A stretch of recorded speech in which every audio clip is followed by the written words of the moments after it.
छोटे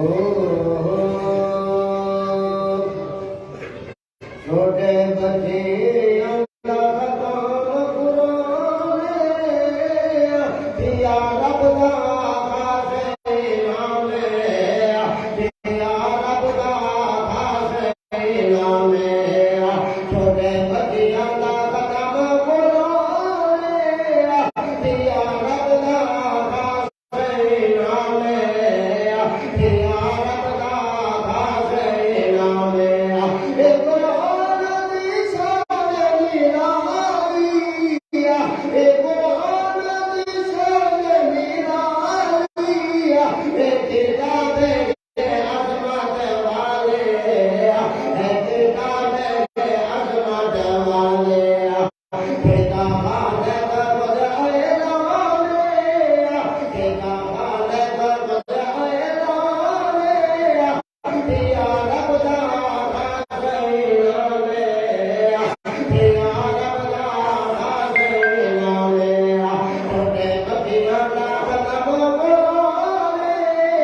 Yeah.